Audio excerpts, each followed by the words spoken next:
Katy es una ama de casa de 50 años cuyo hijo pequeño acaba de irse de casa para iniciar sus estudios universitarios. Su padre es un profesor jubilado de 72 años que enviudó hace 10 años y que tiene un estado de salud algo precario. Katy me contactó en la Fundación Menninger porque había oído que era una experta sobre la ira. Durante nuestra primera conversación telefónica, describió el patrón que llevaba provocando su rabia durante casi una década.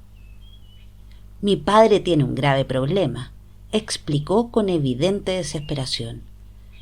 Depende de mí para demasiadas cosas, especialmente desde que no conduce, desde que perdió algo de visión a raíz de un ictus. Supuestamente tengo que acompañarlo de compras cuando me llame y llevarle a sus citas. Me pide que le eche una mano en su apartamento y luego me critica por no hacerlo bien. Hay muchas cosas que podría hacer él mismo, pero se comporta como un niño grande. A veces me llama 2 o 3 veces en un solo día. Si le doy una negativa, se distancia y hace que me sienta culpable. No puedo más. Cuando tuve la primera sesión con Katy y le pedí que me explicara un poco mejor su situación, solo escuché más de lo mismo. ¿Cuál es tu problema? Mi problema es que mi padre no se da cuenta de que tengo mi propia vida. Piensa que mi mundo gira en torno a él. Desde el fallecimiento de mi madre, me utiliza para llenar su vacío y controlarlo todo. ¿Qué le has comentado en concreto sobre tu problema? Papá, tienes que darte cuenta de que tengo una vida propia y de que me exiges demasiado. Me gustaría que dejaras de hacer que me sienta culpable cuando no te visito. Creo que necesitas salir más y conocer gente, no aislarte y depender de mí. ¿Cómo responde tu padre?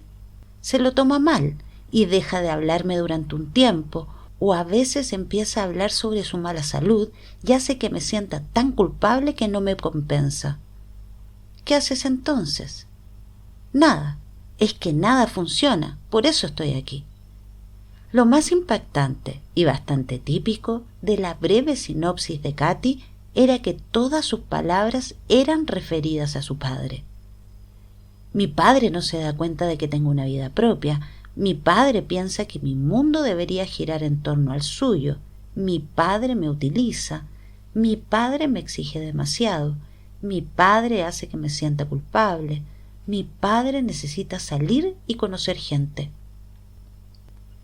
Katy está actuando como casi todas nosotras cuando estamos enfadadas. Juzga, acusa, critica, moraliza, sermonea, alecciona, interpreta y psicoanaliza. Ni una de sus frases trata verdaderamente sobre ella misma. A medida que sigas leyendo esta historia, recuerda y ten presentes las lecciones aprendidas en los anteriores capítulos. El problema de Katy con su padre presenta ciertas semejanzas al que tenía Maggie con su madre. Considera los pensamientos y reacciones que te suscitan las siguientes preguntas antes de leer los míos. ¿Hace mal el padre de Katy pidiéndole esas cosas? No lo sé. ¿Quién podría saber a ciencia cierta cuántas peticiones le corresponde hacer a este viudo de 62 años? Si preguntáramos su opinión a 10 diferentes personas, quizás obtuviéramos 10 respuestas distintas dependiendo de la edad, la religión, la nacionalidad, el nivel socioeconómico, la posición entre hermanos y el entorno familiar. Si yo estuviera en el lugar de Katy, probablemente me quejaría de que mi padre me exige demasiado, pero eso se debe a que yo soy yo. Otra persona en la misma situación podría sentirse feliz de estar tan solicitada.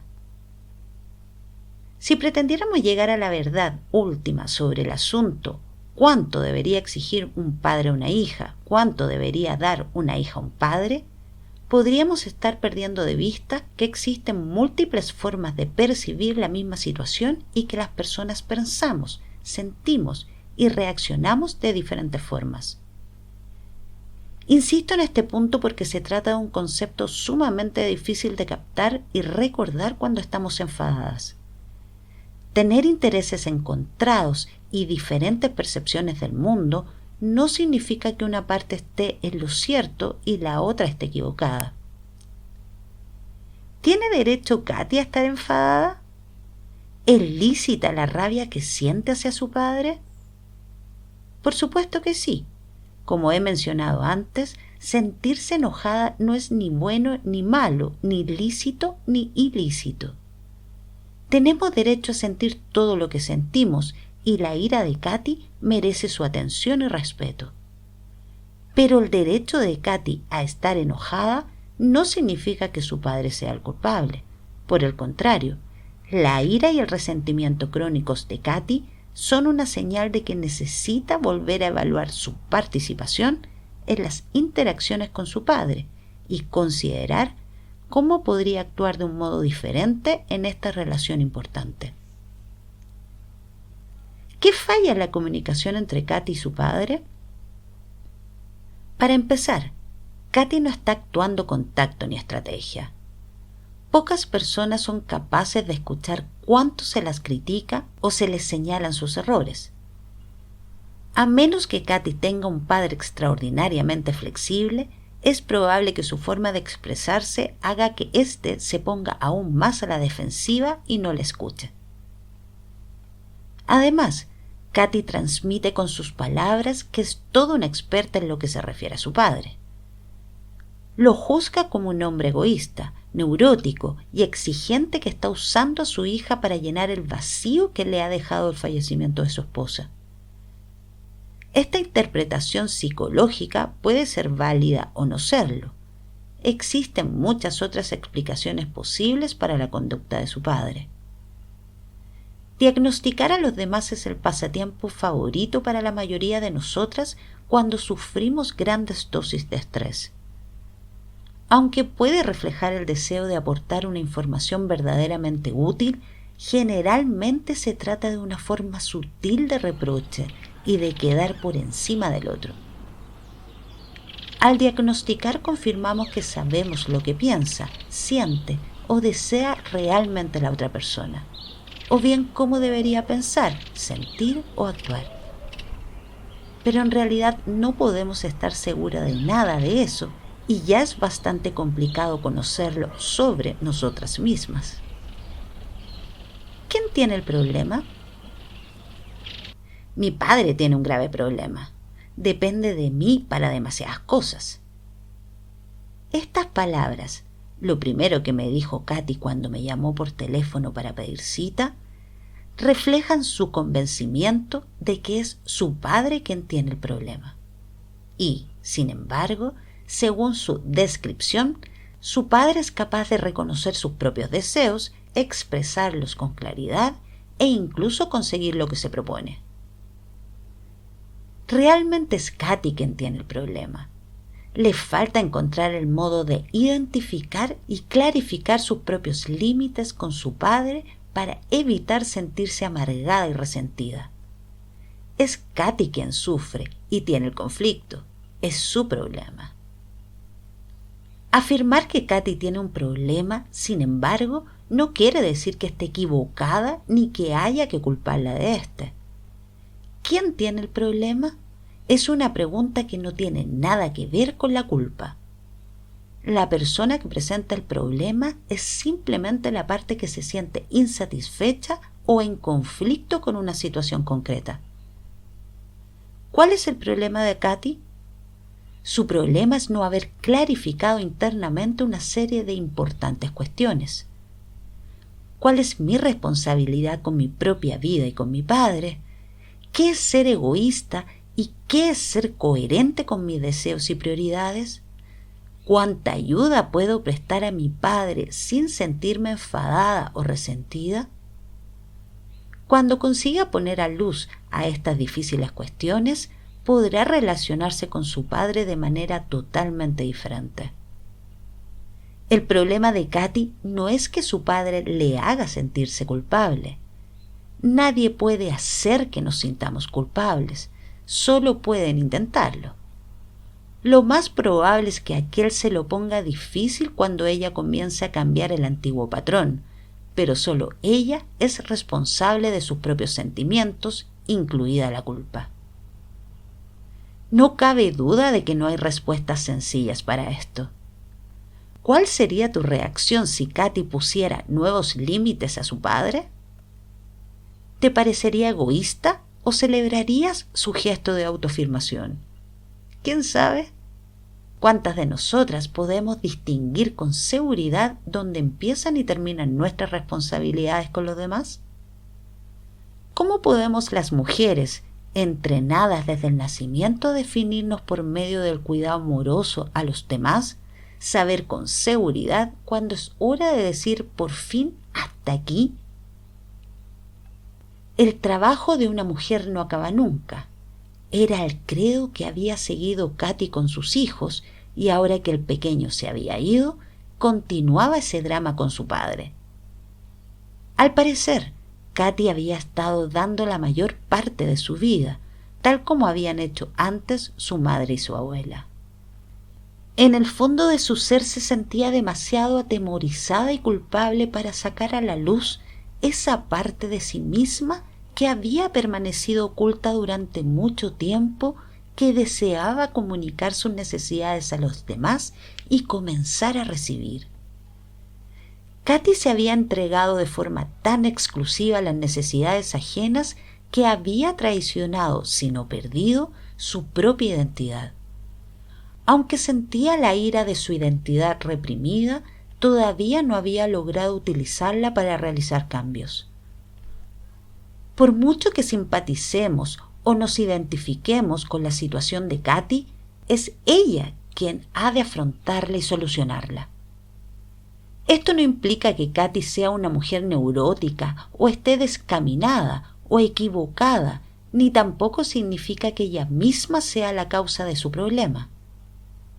Empezar a priorizar la calidad y dirección de nuestras vidas puede generarnos inquietud y sentimientos de culpa, ya que los papeles y normas establecidas tanto en nuestras familias como en la sociedad dificultan especialmente que nos definamos al margen de los deseos, expectativas y reacciones negativas de los demás.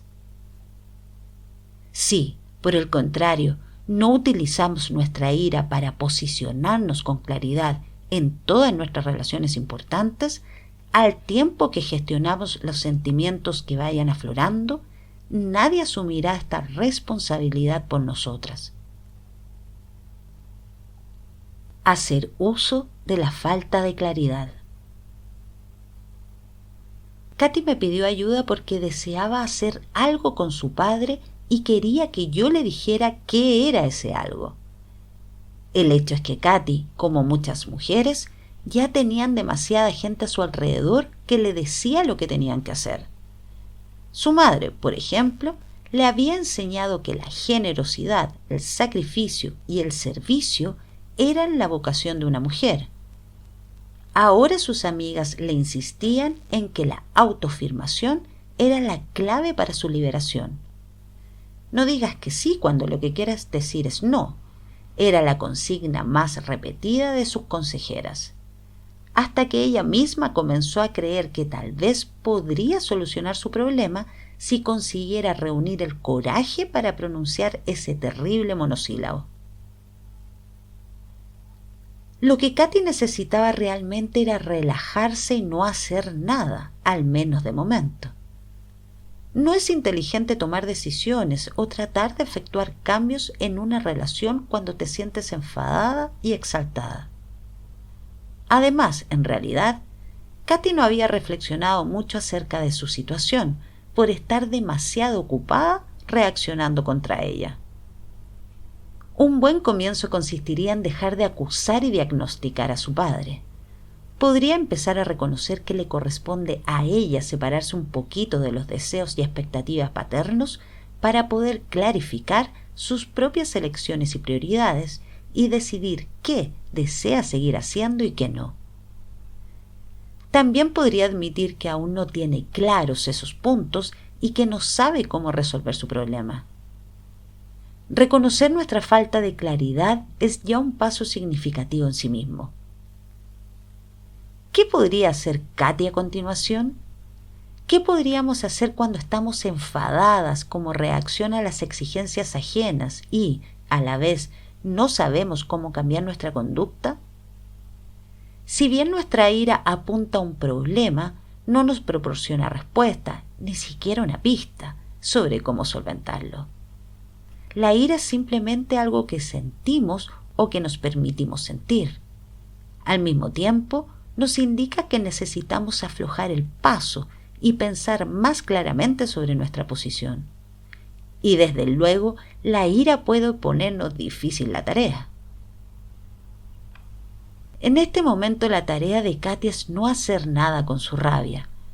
Aunque tal vez criticar a su padre e invitar a otros a hagan lo mismo, le suponga un alivio temporal, o al menos una sensación de superioridad moral. Para conseguir un cambio a largo plazo, su tarea consiste en disminuir su reactividad emocional y aumentar la claridad. ¿De qué modo? Podrá determinar mejor sus convicciones y opiniones haciendo lo siguiente: compartiendo su problema con otros miembros de su familia, incluido su padre, y recopilando información acerca de cómo otros parientes, especialmente las mujeres, han gestionado problemas similares en las generaciones pasadas. Papá, tengo un problema. Cuando Katy dio el paso de hablar de su problema con su padre, experimentó tanta ansiedad como lo hizo Maggie cuando se decidió a sincerarse con su madre. Al transmitir con serenidad su postura respecto a un problema emocional de la familia, Katy cambió el anterior patrón rígido de la relación. La conversación fue más o menos así. ¿Sabes, papá? Tengo un problema. No he sabido encontrar un equilibrio entre la responsabilidad que tengo hacia ti y la que tengo hacia mí misma. La semana pasada, cuando te llevé 2 veces de compras y te acompañé al médico, me sentí tensa y molesta porque en realidad quería utilizar parte de ese tiempo para mí. Pero cuando te digo que no y me dedico a mis cosas, acabo sintiéndome culpable, como si una parte de mí siguiera pendiente de cómo estás. Bueno, soy una carga para ti, podemos dejar de vernos, dijo su padre con frialdad. Parecía como si lo hubieran golpeado físicamente. Katy se había preparado para los contraataques de su padre, con objeto de hacerle frente sin dejarse atrapar por el intenso campo de reactividad emocional que caracterizaba la relación. No, papá, replicó ella. No quisiera que pasara eso. No estoy diciendo que seas una molestia. De hecho, me gustaría que a mí misma se me diera mejor pedir ayuda a otros. Te estoy hablando de mi dificultad para saber cómo podría sentirme cómoda con nuestra relación. Necesito clarificar hasta dónde puedo ayudarte y dónde debo decir no y anteponer mis necesidades. Katy, me sorprendes, afirmó su padre. Tu madre cuidó a sus padres cuando eran mayores y nunca se quejó. No creo que se sintiera muy orgullosa de ti. Te entiendo, papá. Katy rehusó picar el anzuelo y continuó exponiendo el problema tranquilamente. A mí también me impresionaba la buena disposición de mamá para cuidar de sus padres. Me parecía que tenía una increíble capacidad de dar sin sentirse defraudada ni resentida. Pero yo no soy ella, soy diferente y no creo que pudiera hacer lo mismo. Supongo que soy más egoísta. Se produjo un silencio incómodo que rompió su padre. Vale, Katy, ¿y qué puedo hacer yo con tu problema? Su voz transmitía una evidente mezcla de sarcasmo y ofensa claramente perceptibles. Por un momento Katy estuvo tentada de aconsejar a su padre y sugerirle formas de conocer gente y hacer uso de los recursos de los que disponía. Pero sabía por experiencia que eso no funcionaría. Así pues, mantuvo su postura y siguió hablando de su problema. Me encantaría que otra persona pudiera solucionar mi problema y tomara las decisiones por mí, pero sé que eso me corresponde. Katy se quedó pensativa. En realidad, papá, en mi intento de clarificar este punto me sería útil que pudieras compartir conmigo alguna de tus experiencias. ¿Alguna vez te ha pasado algo así? ¿Cómo viviste que tu madre se sintiera enferma y no pudiera valerse más por sí misma? ¿Quién tomó la decisión de llevarla a una residencia y qué opinabas tú al respecto? Al referirse directamente a un problema familiar, en este caso, ¿quién se hace cargo de un progenitor mayor? Y ponerlo sobre la mesa en vez de reaccionar con enfado, Katy eliminó la toxicidad del asunto. Como resultado, disminuirá la ansiedad que subyace los problemas emocionales no resueltos y Katy se dará cuenta de que es capaz de pensar de forma más objetiva sobre su situación. Además, Katy está comenzando a interesarse por la experiencia que vivió su padre con sus ancianos progenitores. Conocer cómo otros familiares han manejado problemas parecidos a los nuestros a través de las generaciones es una de las rutas más efectivas para reducir la reactividad y aumentar la claridad en una misma. De hecho, antes de que Katy pudiera entablar esta conversación con su padre con tanta firmeza, investigó acerca del legado de su familia en lo relativo al cuidado de los demás. Aprender acerca de nuestro legado. ¿Qué mujeres de la familia de Katy habían afrontado la misma problemática y cómo habían tratado de solucionarla? ¿Cómo otras mujeres de su familia, sus hermanas, tías y abuelas, habían equilibrado la responsabilidad que tenían con los otros con la que tenían consigo mismas? ¿En qué medida lo habían logrado? ¿A qué se debió que la madre de Katy asumiera sola la responsabilidad de cuidar de sus padres mayores? ¿Los hermanos y la hermana de su madre lo consideraron una lección acertada? ¿Cómo se tomaban las decisiones acerca de quién debía encargarse de cuidar a los familiares que ya no eran autónomas en las generaciones pasadas? Aunque no los parezca, nunca somos la primera de nuestras familias que han de lidiar con un problema. Todas nosotras heredamos las cuestiones que han quedado sin resolver en el pasado. El problema al que nos enfrentamos en el presente tiene sus raíces en los conflictos vividos por nuestros ancestros. Cuando desconocemos la historia de nuestra familia, es más probable que repitamos los patrones del pasado, que nos rebelemos contra ellos inconscientemente, sin tener muy claro quiénes somos, hasta qué punto nos parecemos a otros miembros de la familia, hasta qué punto nos diferenciamos de ellos o cuál será el mejor modo de proceder en nuestra vida. Utilizar nuestra ira de un modo efectivo requiere ante todo un yo definido. Lo que ocurre es que a las mujeres se nos ha dificultado la individualidad a cada paso. No podemos esperar conocernos a nosotras mismas si nos mantenemos aisladas de los integrantes de nuestro árbol genealógico. Ningún libro, y en realidad ningún psicoterapeuta, puede ayudarnos en la tarea si permanecemos separadas de nuestras raíces. La mayoría de nosotras tenemos reacciones fuertes con otros familiares, especialmente con nuestras madres, pero no nos comunicamos con ellas en profundidad ni recopilamos información acerca de su experiencia. Es posible que no sepamos prácticamente nada acerca de los factores que influyeron en las vidas de nuestros progenitores, que a su vez nos han afectado también a nosotras, o de cómo afrontaron problemas similares a los nuestros nuestras madres y abuelas.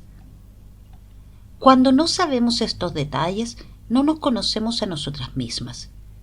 Y sin una identidad clara, arraigada en nuestra propia historia familiar, tenderemos a experimentar intensos ataques de ira en toda clase de situaciones en las que responderemos acusando a otros, distanciándonos, quejándonos pasivamente o bien paralizándonos.